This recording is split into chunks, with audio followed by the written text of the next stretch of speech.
అనగనగా ఒక ఊరిలో ఒక ప్రశాంతమైన ఆశ్రమం ఉండేది. ఆ ఆశ్రమాన్ని నడిపే గురువుగారు చాలా గొప్ప జ్ఞాని. ఎందరో విద్యార్థులు అక్కడ ఎన్నో రకాల విద్యలు నేర్చుకునేవారు. ఆ ఆశ్రమానికి సొంతమైన చాలా వ్యవసాయ భూములు ఉండేవి. ఆ భూములను ఆశ్రమంలోని వారే సాగు చేసి తద్వారా వచ్చిన ధనాన్ని ఆ ఆశ్రమం ఖర్చులకే వినియోగించేవారు. అదే ఊరిలో ఒక రైతు కుటుంబం ఉండేది. ఆ రైతు కొడుకుకి చాలా మందబుద్ధి. ఏదీ త్వరగా నేర్చుకోలేడు, కానీ నేర్చుకోవాలి అనే తపన ఉండేది. ఆ రైతు తన కొడుకుని ఆ ఆశ్రమంలోని గురువుగారి దగ్గర ఉంచితే మందబుద్ధి తగ్గి ఏదైనా పని నేర్చుకుంటాడు అని అనుకుంటాడు. అందుకని ఆ రైతు తన కొడుకుని వెంటబెట్టుకుని ఆశ్రమానికి వెళ్తాడు.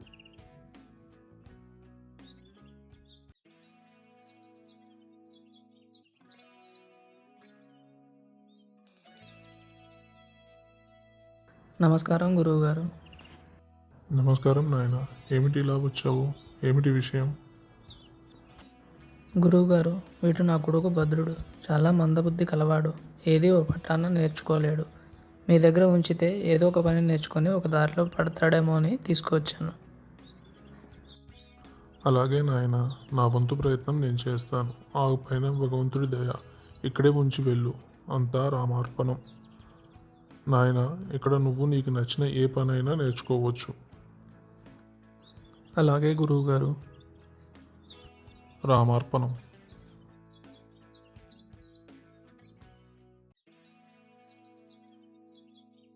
భద్రుడు గురువుగారి మాటలలో ఒక విషయాన్ని గమనించాడు. గురువుగారు మాట్లాడేటప్పుడు చాలా సందర్భాలలో రామార్పణం అనేవారు. అది భద్రుడికి ఎంతగానో నచ్చింది. చాలా కొద్ది రోజుల్లో భద్రుడు కూడా మాట్లాడేటప్పుడు రామార్పణం అనే పదాన్ని చాలా తరచుగా చెప్పేవాడు.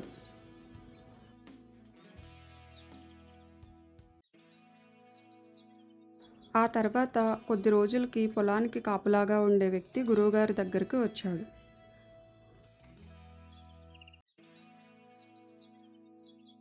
గురువుగారు, నాకు అనుకోకుండా ఒక ముఖ్యమైన పని పడింది. నేను ఒక వారం పాటు పొలానికి కాపలాగా ఉండలేను. ఆ పనికి నాకు బదులుగా వేరే ఎవరినైనా నియమించండి. నేను మళ్ళీ ఒక వారం రోజుల్లో తిరిగి వస్తాను. అవునా నాయన, అలాగే వెళ్ళు. నేను వేరే ఎవరికైనా ఆ పని అప్పగిస్తాను. నీవు వెళ్ళి నీ పని చూసుకొని రా. అలాగే నువ్వు వెళ్ళేప్పుడు భద్రుణ్ణి వచ్చి నన్ను కలవమని చెప్పు. అలాగే గురువుగారు. రామార్పణం.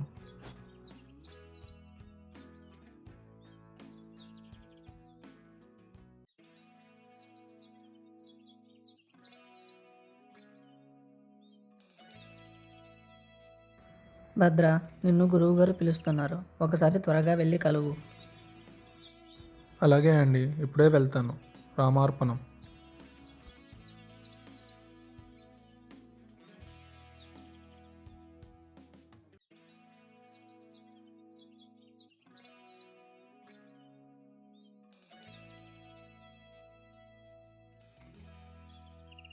నమస్కారం గురువుగారు. ఏమిటి విషయం? రమ్మన్నారంట. ఏమీ లేదు నాయన, మన పొలానికి కాపలా ఉండే రంగయ్యకి ఏదో ముఖ్యమైన పని పడి ఒక వారం పొలానికి రాను అన్నాడు. రేపటి నుండి నువ్వు పొలానికి కాపలాగా వెళ్ళు. అది చెప్పాలనే పిలిపించాను. అలాగే నువ్వు వెళ్ళేప్పుడు మన వంటశాల నుండి భోజనం తీసుకువెళ్ళి పొలం దగ్గరే తిను. రంగయ్య తిరిగి వచ్చే వరకు ఈ కాపలా పని నువ్వే చూసుకో. రామార్పణం. ఓ, అలాగే గురువుగారు, నేను చూసుకుంటాను. రామార్పణం.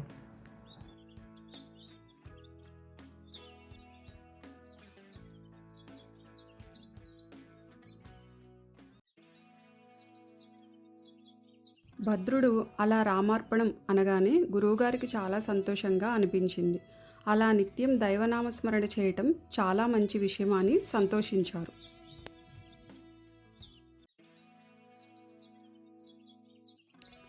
భద్రుడు గురువుగారి చెప్పినట్లుగా మరుసటి రోజు వంటశాలకు వెళ్ళి తనకు సరిపడా భోజనం తీసుకుని పొలానికి కాపలాగా వెళ్ళాడు.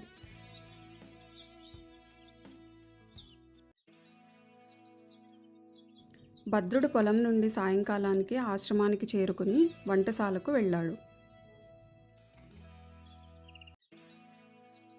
అయ్యా, మీరు నాకు ఈరోజు ఇచ్చిన భోజనం నాకు సరిపోలేదు. రేపు ఇంకా ఎక్కువ భోజనం పెట్టి ఇవ్వండి. దానిలో ఏముంది, అలాగే పట్టుకెళ్ళు. రామార్పణం.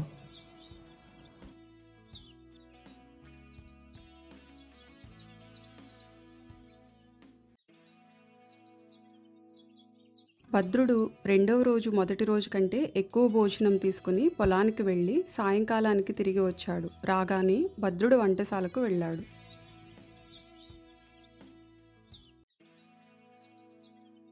అయ్యా, నాకు రేపు ఇంకా ఎక్కువ భోజనం కావాలి. పొలానికి కాపలాగా వెళ్ళేటప్పటికి ఆకలి పెరిగినట్లుంది నీకు. అలాగే పట్టుకెళ్ళు. రామార్పణం.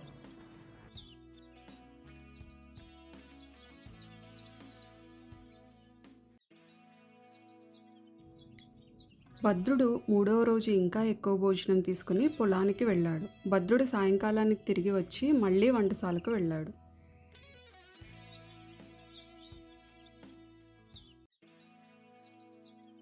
అయ్యా, రేపు నాకు ఇంకా ఎక్కువ భోజనం కావాలి.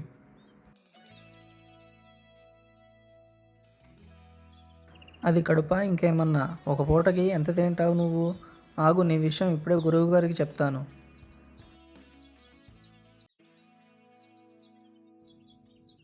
వంటవాడు కోపంతో గురువుగారి దగ్గరికి వెళ్ళి ఒక్కడు ఎంత తింటాడు అని జరిగినదంతా గురువుగారికి చెప్పి, నాకు ఏమీ అర్థం కావట్లేదు, మీరే భద్రుణ్ణి విచారించండి అని చెప్పాడు.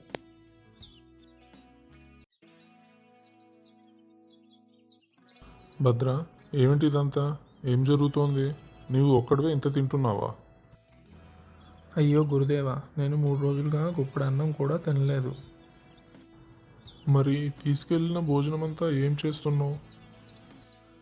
మొదటి రోజు భోజనం సమయానికి రామార్పణం అని భోజనానికి కూర్చునే లోపు ఒక ఆజానుభావుడు అతని భార్య వచ్చి భోజనం పెడతావా అని అడిగారు.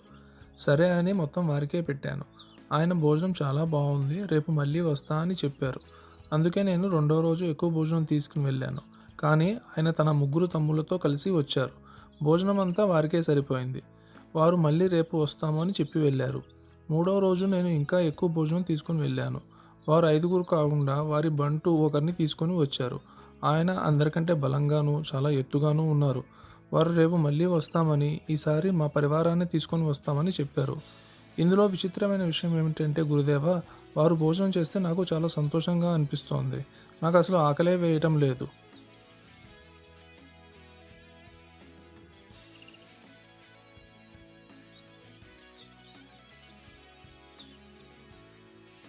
భద్ర, ఎంతటి అదృష్టవంతుడు నాయనా నీవు. వచ్చింది మరెవరో కాదు, సాక్షాత్తు శ్రీరామచంద్రుడు, సీతాదేవి, శ్రీరామచంద్రుని సోదరులు, హనుమంతుడు. వారు అందరూ నీకు దర్శనమిచ్చారు. నీకు ఎంతటి అదృష్టం దక్కింది నాయనా. మరుసటి రోజు గురువుగారి ఆజ్ఞ మేరకు చాలా ఎక్కువగా వంటలు చేయించి భద్రుడితో పాటు అందరూ కలిసి పొలానికి వెళ్ళి సీతారాముల కోసం ఎదురు చూశారు. కానీ వారు ఎవరూ రాలేదు. ఆశ్చర్యంగా ఒక పెద్ద కోతుల గుంపు వచ్చి అక్కడ ఉన్న వంటలు అన్నీ తిని వెళ్ళిపోయాయి. భద్రుడికి జరిగినట్టు రామదర్శనం జరగకపోయినా రామపరివార దర్శనం జరిగింది అని గురువుగారు సంతోషించారు. అతి తక్కువ కాలంలో భద్రుడు మంచి జ్ఞానిలా మారి గురువుగారికి ప్రియమైన శిష్యుడు అయ్యాడు. రామార్పణం అన్న ఒక్క మాట మందబుద్ధి ఉన్న భద్రునికి శ్రీరాముని దర్శనం కలిగేలా చేసింది. అది రామనామ మహిమ.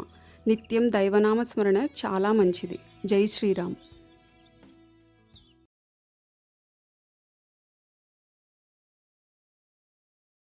మా కథలు కనుక మీకు నచ్చినట్లయితే please like, share, subscribe our channel.